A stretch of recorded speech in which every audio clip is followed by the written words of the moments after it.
Сәлеметсіздер ме, құрметті ұстаздар мен оқушылар. Бүгін біз 9-шы Б сынып оқушылары. Бүгінгі біздің тақырыбымыз бесен және болмыс. Бұл шығарма адам өмірінің мәні, болмыс және ішкі ой туралы терең сұрақтарды тудырады. Бүгін біз сол ойларды бірге талқылаймыз. Менімен бірге өзімнің сыныптасым Қалдыбек Дария. Дария, сен бесен және болмыс кітабында қандай тақырыптарды оқып шықтың? Бесен және болмыс кітабында мен барлық тақырыптарды қамтыдым, бірақ соның ішінде өзіме ұнағаны тарихи тізбек, бесен деген кім және де атамның сабақтары ұнады. Бесеннің 7 атасы мен нағашылар тізбегі қайдан келді? Ақсақалдардың айтуы бойынша, бесеннің 7 атасы да молда болған деседі, барлығы осы Жетісу өңірі қазіргі Қызылжар ауылының төңірегінде мекендеген.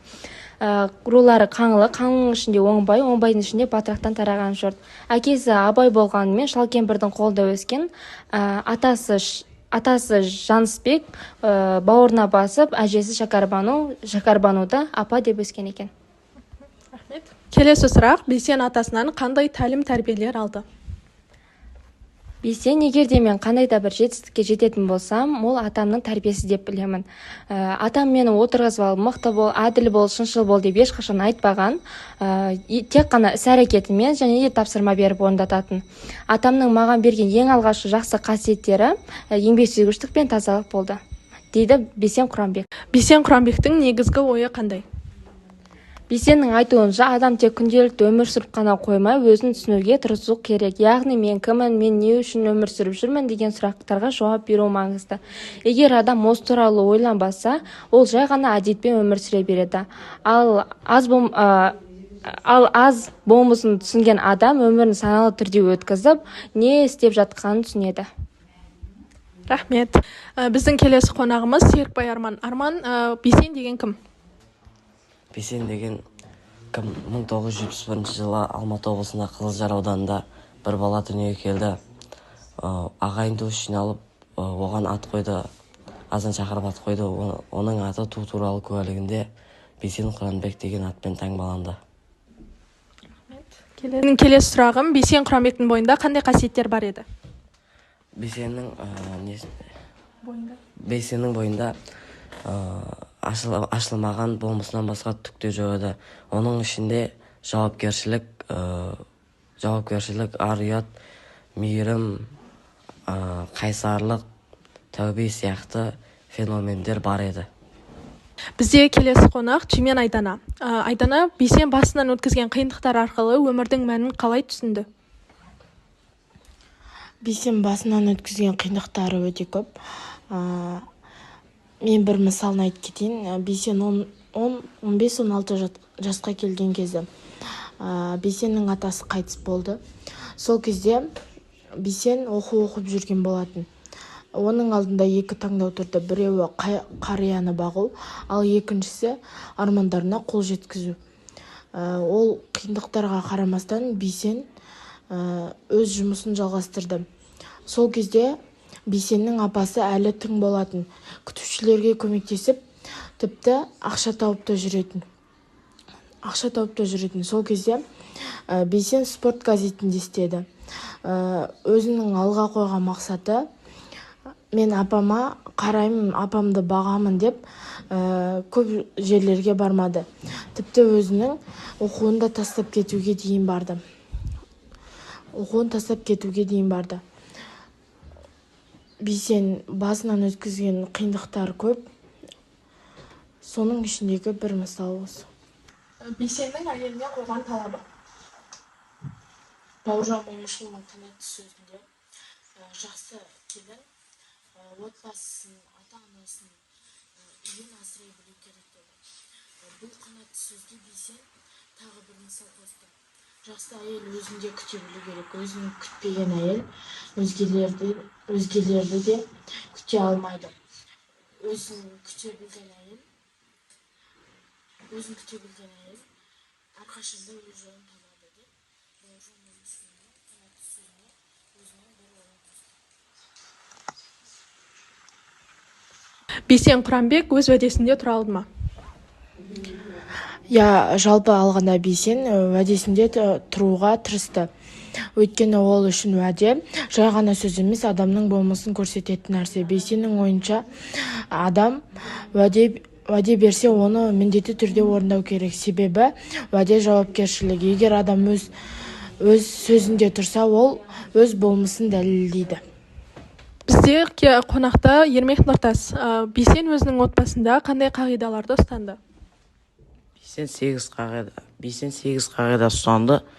Бірінші қағида: біздің отбасымызда сыйластық бірінші кезекте тұру керек. Үйленген күннен бастап отағасын сіз деп сөйлеп тіл қатасың деп келістік. Екінші қағида: сенің атаның менің атаным, менің атаным сенің атаның. Балдызыма ақыл айтсам, туған қарындасыма ақыл айтқандай айтам. Келіншегім қайнысына ұрысса, туған інісіне ұрысқандай ұрысады. Үшінші қағида: қандай сыйлы қонақ келсе де үйімізге ішімдік кіргізбейміз. Төртінші қағида: баланы мектепке хан сияқты сыйлаймыз. Мектеп кезінде шәкірт сияқты тәрбиелейміз. Мектептен соң дос сияқты сырлас боламыз, бірақ ақыл айтпаймыз. 5 ренжісіп қалсақ 5 минуттан соң сөйлесеміз. Жақсы адам ашуы шай орамал кепкенше, жаман адам ашуы басы жерге жеткенше. 6. Үйде ер азамат есеп бермейді. Қайда жүрсің, қашан келесің деген сөз болмайды. 7-ші қағида: ешқашан ажыраспаймыз. Маған әйел, саған күйеу табылар, бірақ балаларға бөтен біреу әке шеше боламайды. 8-ші қағида: біздің үйде ағайын туысқа өсек аян болмайды. Бізде келесі қонақ Сарық Саят. Саят, саған қояр сұрағым: Бейсеннің жасаған ерлігі қандай? Тіпті Бейсеннің мынадай бір ерлігі бар еді. Шенеулік азаматтарға бағалы бұйымдар берілетін, ал Бейсен оларды алып кабинетіне алып келіп, жұмысшылардың барлығын түгел шақырып, оны хан талапайға салатын. Ол ешқашан өзіне берілген бағалы бұйымдарды үйіне сувенир етіп алып кетпеген деседі. Бейсеннің кабинетіне кірген қызметші қандай шағым айтты? Бейсен Жетісу арнасының басшысы болып отырғанда оның кабинетіне бір қызметші кіріп келіп, мұндағы азаматтардың барлығы оқыған, көзі ашық азаматтар. Олар бірақ дәретханада тазалық сақтауды білмейді. Мен оларға сөйлесем, олар маған айлық алып отырсын, сол үшін жұмыс істеп отырсын, айлығың сол үшін береді деп өзімді сөгеді. Сосын Бейсен ертесіне жиналыс жасап, барлық жұмысшыларды шақырады. Еден жуушылар мен техничкаларды жұмыстан шығарып жіберейік. Сосын өзіміз кезек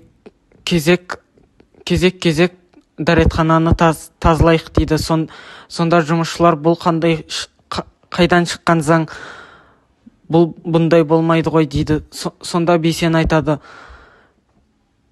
дәретхана тазаланбаса не боларын өздерің де біліп отырсыңдар. Сол үшін кез келген жұмысшының еңбегін бағалайық деп ескертеді. Келесі сұрақ: Бейсен айтуға оңай кастингіне не үшін барды? 2011 жылы қазақ қоғамының наданданып бара жатқанын бірден байқайды. Ол әсіресе жас буынның шапшаң наданданып бара жатқанын көріп жүрегі ауырады. Сосын ол өз еркімен айтуға оңайдың кастингіне қатысады. Солай келе айтатынымыз, Бейсен және болмыс кітабы адам өміріне терең ой салатын шығарма. Ол бізге бір нәрсені түсіндірді. Адам тек қана күнделікті тіршілігімен ғана айналыспай, өз әлеміне үңіліп, не үшін өмір сүріп жатқанына мән беруі керек.